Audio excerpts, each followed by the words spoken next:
Good afternoon, sir. Good afternoon.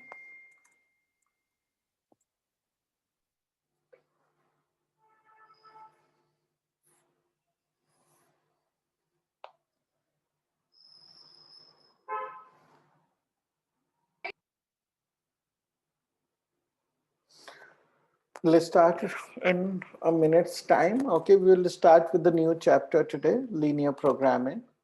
And this would be your last chapter. Okay. Okay, and then we will be able to complete our course. Okay, luckily, this is not a very big chapter.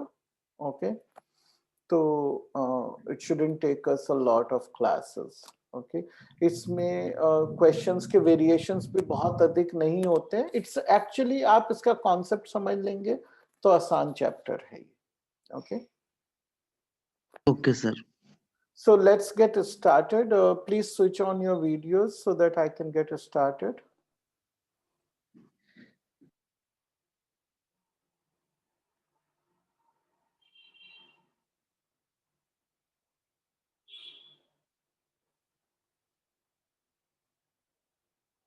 Sonali, Urvashi, Good afternoon, sir. good afternoon. Please switch on your videos. Urvashi, Vaibhav.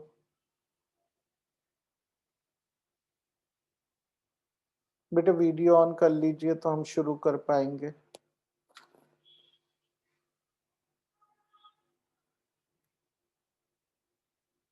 Urvashi,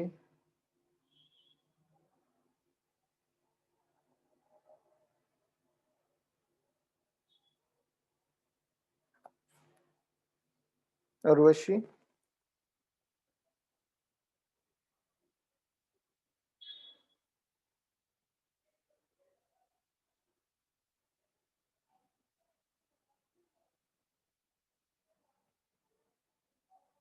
Urvashi, what happened? Can you please switch on your video?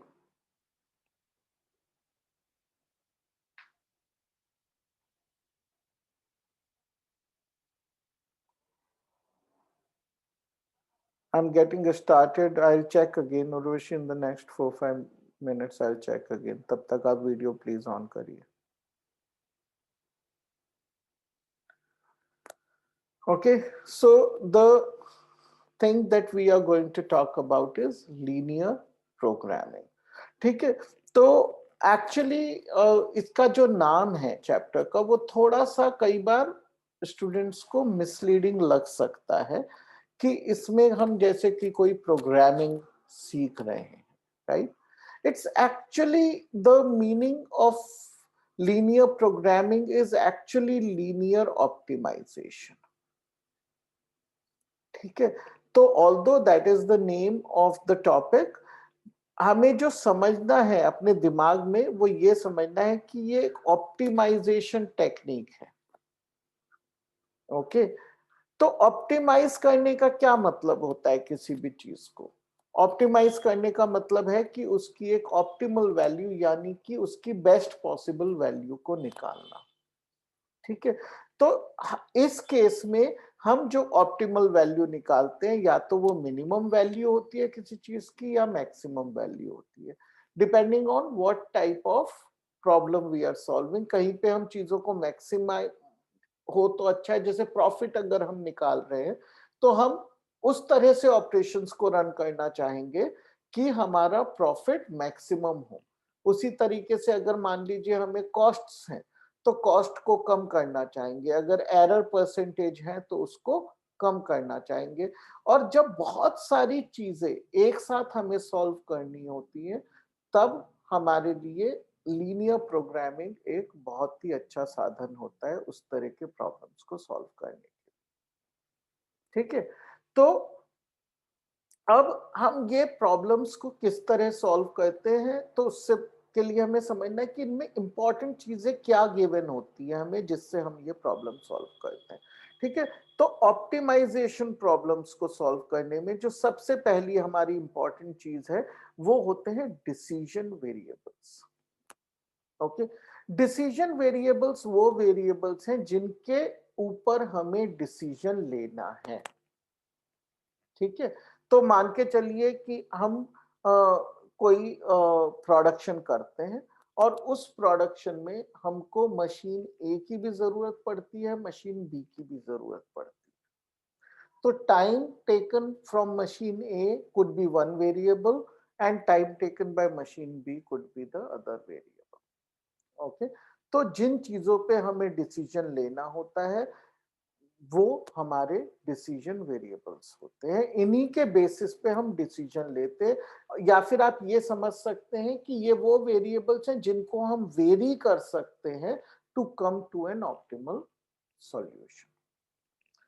दूसरी चीज जो हमें पता होनी चाहिए वो है overriding conditions, और सिंपल भाषा में हम इन्हें कंस्ट्रेंट्स भी बोल सकते हैं। ये वो कंडीशंस हैं जो कि हमें मीट करनी ही पड़ेंगी, यहाँ पे हमारी चॉइस नहीं है, ठीक है। तो डिसीजन वेरिएबल्स वो चीज है जिनको हम चेंज कर सकते हैं, ये हमारे को अलाउड है कि हम चेंज कर सकें।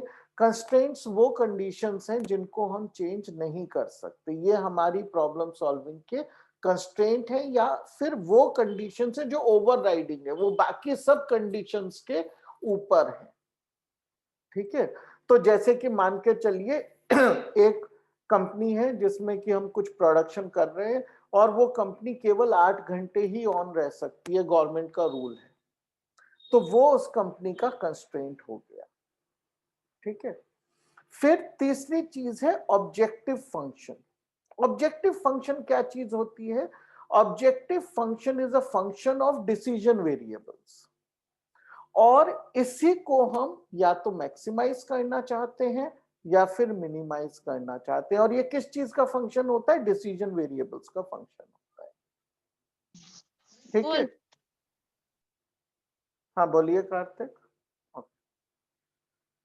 ठीक है, और प्रॉब्लम फाइनली क्या होती है कि इस फंक्शन को, ऑब्जेक्टिव फंक्शन को, या तो हम मिनिमम करें या फिर सॉरी मैक्सिमाइज करें या मिनिमाइज करें, ठीक है। तो प्रॉब्लम्स के कुछ एग्जांपल्स देखेंगे, उससे हमें क्लियर हो जाएगा, ठीक है। तो अब इसको करने का तरीका क्या होता है, हम कैसे निकालते हैं, ठीक है।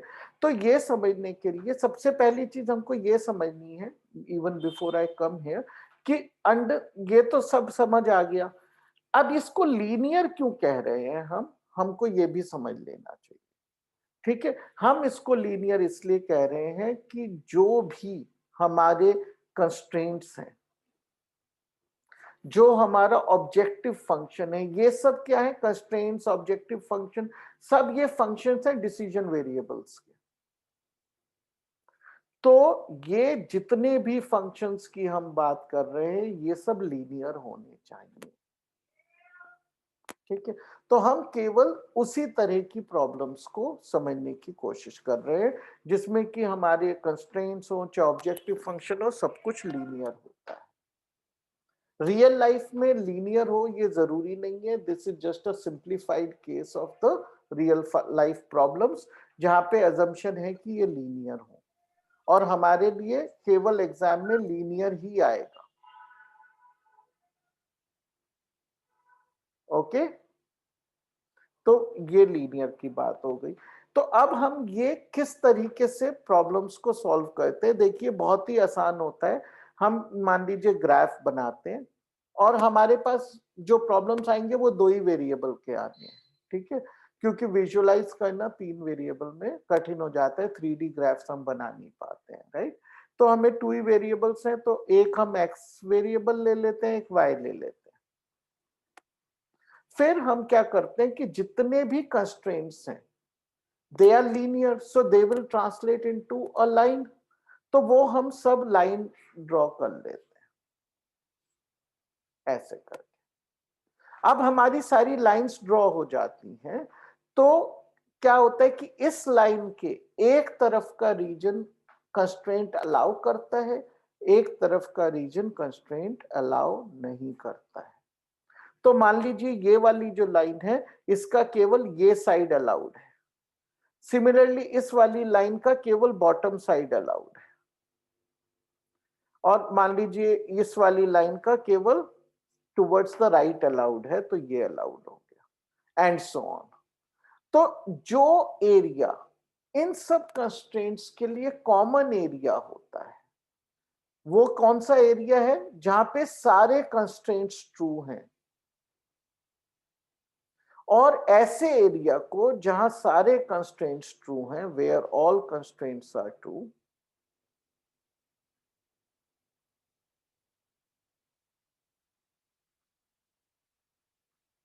ऐसे एरिया को क्या बोलते हैं? Feasible reason. फीजिबल का मतलब जहां काम हो सकता है, जो फीजिबल है, जो पॉसिबल है। तो केवल जहां पे सारे कंस्ट्रेंट्स सच हैं उसी एरिया में हम ऑपरेट कर सकते हैं, उसी रीजन में ऑपरेट कर सकते हैं, उसको हम बोलते हैं फीजिबल रीजन। तो पहले हम क्या करते हैं? सबसे पहले सारे कंस्ट्रेंट्स ड्रॉ करते हैं, उनको ड्रॉ करके हम फीजिबल रीजन निकालते हैं। अब ये जरूरी नहीं है कि ये फीजिबल रीजन हमेशा एक पॉलीगन ही बनाए, ठीक है? अगर ये एक पॉलीगन बनाता है फीजिबल रीजन, तो हम उसको बोलते हैं बाउंडेड फीजिबल रीजन। और अगर वो एक पॉलीगन ना बनाकर एक ओपन शेप बना दे, जैसे कि ऐसी कोई शेप बना दे जो इंफिनिटी तक जा रही है यहाँ पे, तब हम उसको अनबाउंडेड रीजन बोलते हैं। Okay, sometimes the feasible reason might also be unbounded like this. Okay, multiple directions में अनबाउंडेड भी हो सकता है। Okay, all these things will become a lot more clearer when we do the problems। अभी आप केवल टर्म्स समझने की कोशिश करिए। तो अब हमने अपने क्या बना लिया है? Let's go back to what we had made। We had drawn all the constraints and let's say this is our feasible region now। तो हमें feasible region मिल गया। अब जो हमें feasible region मिल गया है, हमारी थियरम्स क्या कहती हैं? पहली थियरम ये कहती है कि जो भी हमारी मैक्सिमम या मिनिमम वैल्यू हो, मैक्सिमम या मिनिमम वैल्यू वो इन कॉर्नर पॉइंट्स पे ही होगी, ठीक है? तो मिनिमम या मैक्सिमम वैल्यू कॉर्नर पॉइंट्स पर होती है। अंडरस्टूड? थियरम 2 क्या कहती है कि अगर किसी भी केस में ये बाउंडेड रीजन हो, तो उस ऑब्जेक्टिव फंक्शन के लिए, ऐसे केस में जहां कंस्ट्रेंट्स का एक बाउंडेड रीजन होता है, ऑब्जेक्टिव फंक्शन का मिनिमम भी एग्जिस्ट करता है और मैक्सिमम भी एग्जिस्ट करता है। और अगर वो बाउंडेड नहीं है, तब जरूरी नहीं है कि मिनिमम और मैक्सिमम दोनों एग्जिस्ट करें। One of them may be non existent. They may exist also, but they might be unexistent also। Okay, तो ये दो थियरम्स हैं जो हमें याद होनी चाहिए। थियरम्स नहीं पूछी जाती हैं, कॉन्सेप्ट बस हमें याद रखना है कि ये जो हमारा पॉलीगन बनता है कंस्ट्रेंट लाइंस के साथ, उसका जो कॉमन एरिया है वो फिजिबल एरिया, और उसके जो कॉर्नर्स हैं उस पर मिनिमम या मैक्सिमम एग्जिस्ट करता है, ठीक है? इसमें एक चीज और है जो थियरम्स में नहीं दी जाती है लेकिन हमें आनी चाहिए। वो ये है कि अगर इस कॉर्नर पे जो ऑब्जेक्टिव फंक्शन की वैल्यू है और इस कॉर्नर पे जो ऑब्जेक्टिव फंक्शन की वैल्यू है, अगर वो दोनों सेम वैल्यूज हैं, तो इसका मतलब इन सारे पॉइंट्स पर भी वो वैल्यू सेम होती है, ठीक है? तो ये पूरी की पूरी लाइन हमारा सॉल्यूशन कहलाती है उस केस में। ये बहुत कम क्वेश्चंस में कंडीशन आती है लेकिन आ सकती है, आपको पता होनी चाहिए कि अगर दो कनेक्टिंग पॉइंट्स एडजेसेंट पॉइंट पे सेम वैल्यू है, तब, केवल तब। अगर एडजेसेंट पॉइंट नहीं है तब तो बात अलग हो जाती है। अगर एडजेसेंट पॉइंट्स पे सेम वैल्यू है तो फिर उनके बीच के सारे पॉइंट्स पे भी सेम वैल्यू, ठीक है? और किस चीज की? Objective function. Okay, so now let's do a few questions and these things will become ultra clear to you। अभी तक किसी का कोई क्वेश्चन है तो प्लीज पूछ लीजिए। एंड उर्वशी, आपका वीडियो अभी भी ऑन नहीं हुआ है, why is that so? Please switch on your video. बाकी सबका ऑन है, आप ही का ऑन नहीं है।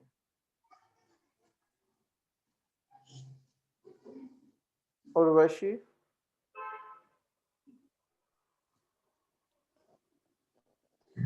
Urvashi, switch on your video, beta.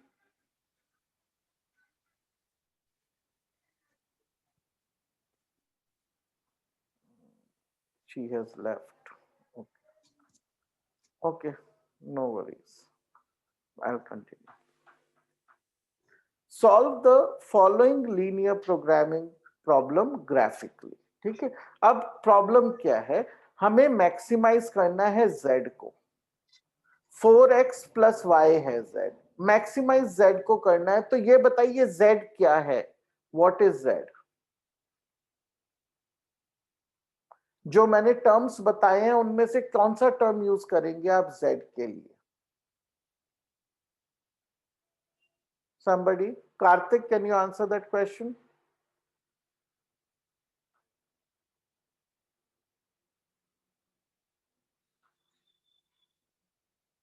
Kartik? Yes sir. हाँ, z को क्या बोलेंगे? मैंने कुछ टर्म्स बताए ना अभी आपको, decision variables, objective function, feasible region, इतने सारे। तो z क्या है इसमें? Maximize z is equal to 4x plus y, तो z क्या है?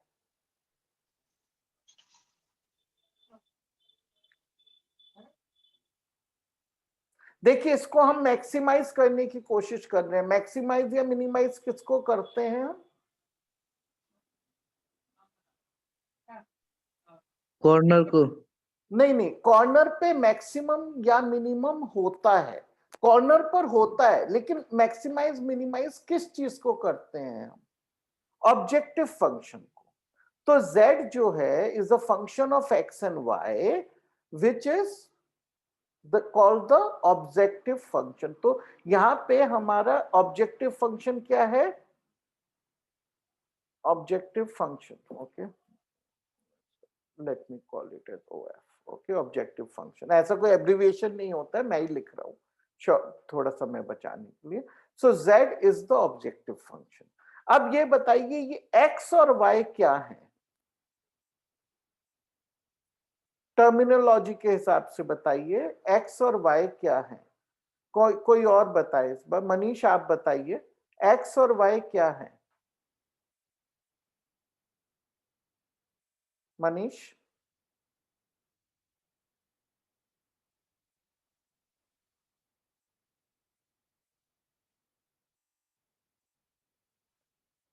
Manish, are you there or not? Because your video is also frozen.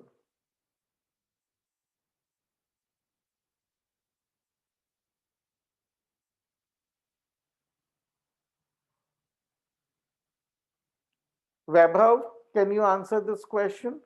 X और Y क्या है? Vaibhav is not there. Who will answer this question? बेटा कुछ तो, you have to answer something, तभी तो मुझे पता चलता है आपको समझ आ रहा है नहीं आ रहा है। Grishant, can you answer what is X and Y here? Linear function sir. x और y के लीनियर फंक्शंस हैं सब, ये हम देख रहे हैं, लेकिन x और y को मिलाकर हम क्या बोलते हैं? ये क्या, कौन से वेरिएबल्स हैं? x और y। Sir abscess out ordinary. नहीं नहीं नहीं, वो तो ग्राफ में हम मान लेते हैं। ये वेरिएबल्स कौन से? डिसीजन वेरिएबल्स हैं ये। Decision variable. ठीक है, डिसीजन वेरिएबल्स हैं x और y, और z जो है वो ऑब्जेक्टिव फंक्शन है, और फिर दिया गया है सब्जेक्ट टू द कंस्ट्रेंट्स। तो ये चीज तो आंसर ही उसने कर दिया कि कंस्ट्रेंट्स कौन से हैं। तो ये सब जो फंक्शन इक्वेशन इनइक्वालिटी, ज्यादातर ये हमें इनइक्वालिटी फॉर्म में दिए जाएंगे, ठीक है, क्योंकि अगर वो लीनियर है तब तो it becomes a question of solving linear equations, right? तो वो लीनियर इनइक्वालिटीज होती हैं, ज्यादातर क्या होती हैं? वो कंस्ट्रेंट्स होती हैं। तो ये सब जो चार हैं हमारी 1 2 3 4, ये चारों जो हैं हमारे 4 कंस्ट्रेंट्स हैं इस प्रॉब्लम। ठीक है, तो सबसे पहले अब हमने सब समझ लिया है कि ऑब्जेक्टिव फंक्शन z है, इसको मैक्सिमाइज करना है। इस केस में x और y हमारे डिसीजन वेरिएबल्स हैं, तो objective function is a function of decision variables, और जो कंस्ट्रेंट्स हैं वो भी लीनियर इनइक्वालिटीज होती हैं in terms of decision variables. तो वो भी हमें मिल गई। अब इसको सॉल्व करना शुरू करेंगे। तो सॉल्व करने में सबसे पहले we don't have to worry about objective function. Objective function का काम आता है बाद में। सबसे पहले हम अपनी कहानी शुरू करेंगे कंस्ट्रेंट्स से, ठीक है। तो Yes, sir. कंस्ट्रेंट्स जो है हमारे पास लीनियर इनइक्वालिटीज होती है, तो उनको हम क्या करते हैं, सबसे पहले उसकी लाइन बनाते हैं, ठीक है। लाइन कैसे बनाते हैं, इनइक्वालिटी की x plus y is less than equal to 50। तो इस इनइक्वालिटी को हमें ग्राफिकली बनाने के लिए हम सबसे पहले क्या करेंगे कि इनइक्वालिटी की जगह उसको इक्वालिटी बना देंगे। तो x plus y is equal to 50 एक लाइन की इक्वेशन मिल गई हमें। तो उस इक्वेशन को हम ड्रॉ कर लेंगे, ठीक है। अब obviously being in class 12th equation line draw करने के सारे स्टेप्स आप मुझे दिखाएं जरूरी नहीं है, लेकिन फिर भी फर्स्ट क्वेश्चन में let's me try to draw these steps कि ये x plus y is equal to 50 की लाइन बनानी है, तो हमें मिनिमम 2 पॉइंट्स चाहिए। तो पहले मैं x इज इक्वल टू 0 रख लेता हूं, तो y की 50 वैल्यू मिल गई, 50. है ना। तो ये जो है स्केल हो गया मेरा, स्केल मैंने यहाँ पे ले लिया है। अपना स्केल जो है वो 1 सेंटीमीटर इज इक्वल टू 10 है, यानी इसको मैं जो है ये 10 है, ये 20 है, ये 30 है, ये 40 है, राइट। तो जब मैं तो एक स्टैंडर्ड ग्राफ पेपर यूज कर रहा हूँ, ठीक है, लेकिन आप जो है उसको लेबल करेंगे तो ऐसे करेंगे 10, 20, 30, 40 एंड सो ऑन, ठीक है। तो अब x इज इक्वल टू 0 लगाया तो y मिल गया 50, तो ये एक पॉइंट मुझे मिल गया, ठीक है। फिर दूसरा मैंने y इज इक्वल टू 0 लगाया तो x इज इक्वल टू 50 मिल गया, मुझे ये एक और पॉइंट मिल गया, राइट। अब इसकी हम लाइन ड्रॉ कर लेंगे, ठीक है। You put your scale and draw this line.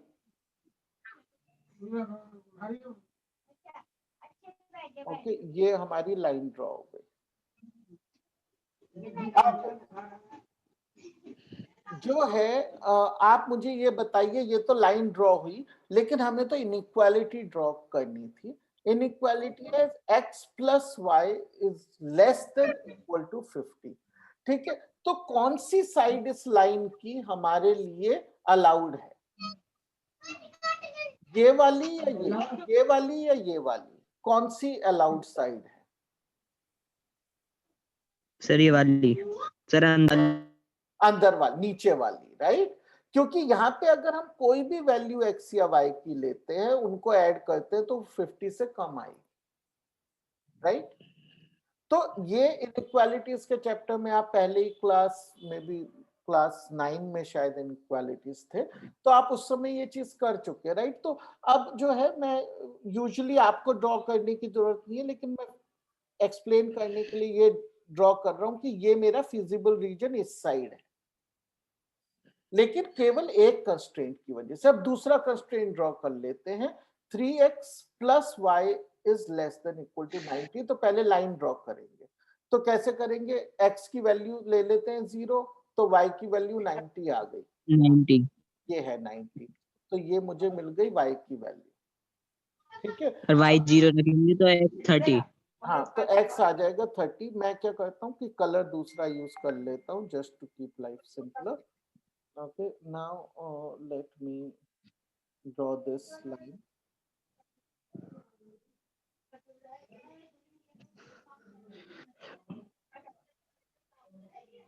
ये मेरी दूसरी लाइन मिल गई मुझे, राइट। अब अगेन ये लेस देन वाला है, तो ये वाली साइड होगी, राइट।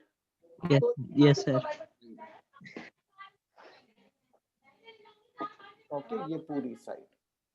अब x is greater than equal to 0, तो x is equal to 0 line कौन सी है, y एक्सिस, और ग्रेटर देन इक्वल टू 0 बोल रहा हूं x, तो ये वाली साइड हो गई, right. Late me use another colour again, तो ये वाली साइड हो गई, ठीक है। और फिर हो गया y greater than equal to 0, तो वो नेक्स्ट वाली साइड हो जाएगी। Let me use another colour, या तो ये वाली साइड, ठीक है।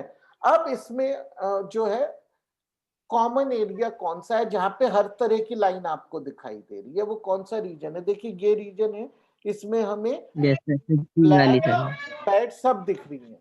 तो ये वाला जो रीजन है, यानी ये जो ट्राइंगल है, बस ये वाला जो ट्राइंगल है, ये हमारा फीजिबल रीजन है, ठीक है। जब आप ड्रॉ करेंगे तो ये सब जो एक्स्ट्रा लाइंस हैं ये आपको ड्रॉ नहीं करनी है, ठीक है। ये मैंने केवल समझाने के लिए किया, आपको दिमाग में याद रखना है कि कौन सा फीजिबल एरिया है, ठीक है। फीजिबल एरिया को आप चाहें तो बाद में हल्का सा शेड कर सकते हैं, which is a good practice, but ये सारा इतना कुछ ड्रॉ करने की जरूरत नहीं है। तो ये जो ट्राइंगल तो नहीं मैं कहूंगा इसे, एक्चुअली सॉरी, ट्राइंगल नहीं, ये वाला जो एरिया है ना यहाँ तक, तो मैं ये ड्रॉ कर देता हूँ यहाँ, ये इसके बाहर वाला फिजिबल नहीं है क्योंकि ये वाली लाइन उसको कंस्ट्रेंट कर रही है। तो ये जो शेप है, राइट, ये हमारा फिजिबल रीजन आ गया, ठीक है। अब इसके कॉर्नर्स लिख लेते हैं। ये वाला कॉर्नर है 50 0,50, ये वाला पॉइंट हमें पता है ये है 30,0, ये तो पता ही है 0,0 है, राइट। अब ये वाला पॉइंट कैसे पता चलेगा? इंटरसेक्ट करके सर। हाँ, ठीक है। तो ये हमें किस किस लाइन का इंटरसेक्शन है? ये इन दोनों लाइंस का इंटरसेक्शन है, राइट। तो मैं इसमें से इसको सब्ट्रैक्ट कर दूंगा, 2x इज इक्वल टू 40 आ गया, x इज इक्वल टू 20 आ गया, ठीक है, 20, और दूसरा वैल्यू हम निकाल सकते हैं वो 30 आ रहा है, ठीक है। तो ये जो है आपको इन दोनों को साइमल्टेनियसली सॉल्व करके ये पॉइंट भी निकालना पड़ेगा, ठीक है। आप ग्राफिकली भी थोड़ा सा आइडिया तो आपको लग जाएगा, लेकिन कई बार एक्यूरेटली नहीं पता चल पाता है, ठीक है। तो ये दिख रहा है हमें कि 20,30 पॉइंट। अब हमें चारों पॉइंट मिल गए, राइट। इस ये क्वाड्रिलेटरल शेप है तो 4 ही पॉइंट है, चारों पॉइंट मिल गए हैं। अब हमें फाइनली क्या करना है कि एक टेबल बनानी है बस, ठीक है। एक टेबल बनानी है और उस टेबल पे हर एक पॉइंट के अगेंस्ट किसकी वैल्यू लिखनी है। यहाँ पे हम पॉइंट लिखते जाएंगे, 4 पॉइंट लिखेंगे और z की वैल्यू लिखते जाएंगे। z है 4x प्लस y। तो सबसे पहला पॉइंट है 0,0, तो z की वैल्यू क्या हो गई? 0। दूसरा पॉइंट हमारे पास है 30,0, तो z की क्या वैल्यू हो गई? 120। फिर तीसरा पॉइंट है 20,30, केवल कॉर्नर से हमें मतलब है, ठीक है। और कोशिश करिए कि आप एक सीक्वेंस में रखें पॉइंट्स को। I will explain why. तो अब 0, फिर 30,0, फिर 20,30 ले रहे हैं, तो हम ऐसे एंटी क्लॉकवाइज जा रहे हैं, किसी भी डायरेक्शन में जा सकते हैं, but don't change the direction, okay. So 20,30, so 4 into 20 is 80 plus 30 110, तो ये आ गया 110। अब लास्ट पॉइंट हमारा है 0,50, 0,50, ठीक है। तो यहाँ पे z की वैल्यू है 50, ठीक है। अब इसमें what is the highest value? 120. 120. So the maximum value of function z is 120, and it occurs when x is equal to 30 and y is equal to 0. ये हमारा आंसर है, ठीक है ना। अब ये मैं आपको बता देता हूं मैंने क्यों कहा कि आप इसको एक ऑर्डर में ही लिखिए। इस चीज का अक्सर लोग ध्यान नहीं रखते हैं। द बेनिफिट इज कि अगर मान लीजिए ये भी 120 आ जाता, मान के चलिए, तो हमें पता है कि दो कंटिग्यूअस पॉइंट सेम वैल्यू ला रहे हैं, तो इसके बीच के भी जो सारे पॉइंट्स हैं उनकी भी सेम वैल्यू हो, तब हम ये कह सकते थे कि केवल यही दो कॉम्बिनेशन नहीं, बीच के सारे कॉम्बिनेशन जो इस लाइन पे लाई करते हैं वो भी ऑप्टिमल पॉइंट्स हैं। अंडरस्टूड? सारे प्रॉब्लम्स इसी तरह से सॉल्व होने हैं, ठीक है। केवल लैंग्वेज अलग होती है क्वेश्चंस की, और टेक्निकली आपके सिलेबस में से अनबाउंडेड रीजन वाले प्रॉब्लम्स इस बार रिमूव्ड हैं। ओके, तो जैसे ये तो बाउंडेड है रीजन, एक क्वाड्रिलेटरल बन गया बंद। अब कई बार अनबाउंडेड रीजन बनते हैं, ठीक है, वो प्रॉब्लम्स पर से आपके सिलेबस में से रिमूव्ड हैं, लेकिन हम वो छोड़ के चलेंगे नहीं, ठीक है। हमें पता है कि नहीं आ सकता, लेकिन वो भी हम करते रहेंगे, क्योंकि इन दोनों के बीच में जो लाइन है बहुत थिन है। I don't want to leave it out, ठीक है। एनीवे ये छोटा सा chapter. Anybody who has doubts on this process till now? किसी को भी डाउट्स हैं इस प्रोसेस पे?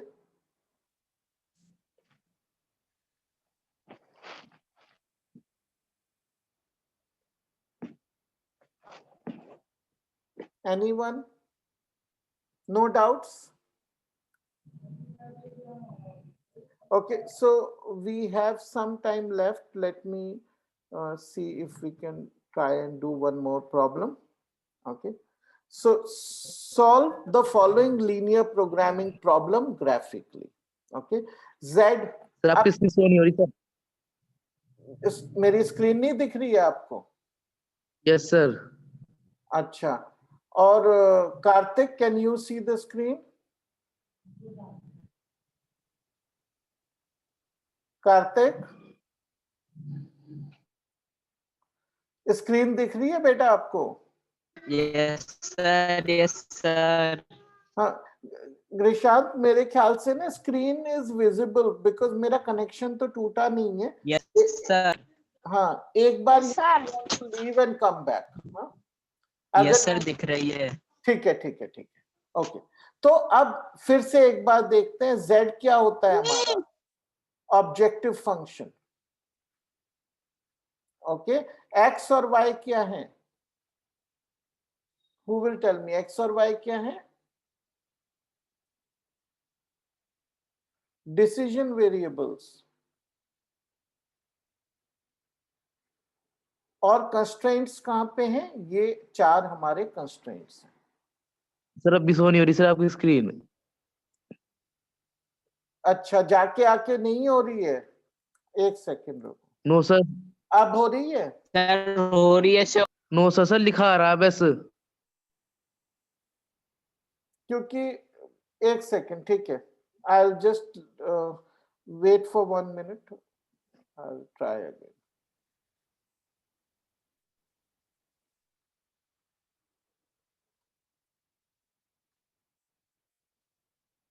अब देखो, अब दिख रही है?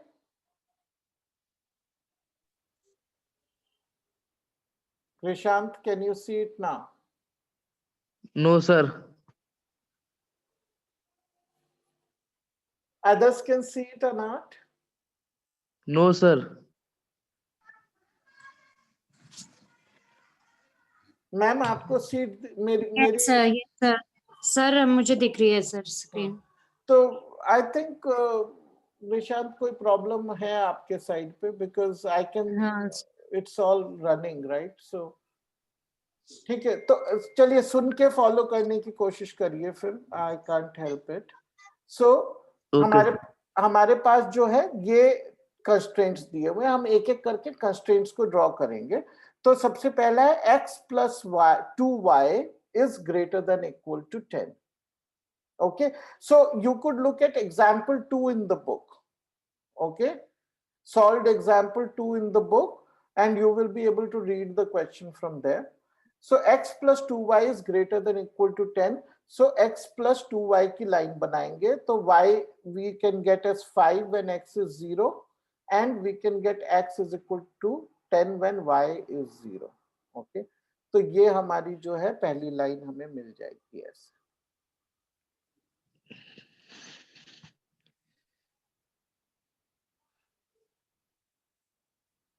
ठीक है, ये हमें पहली लाइन मिल गई।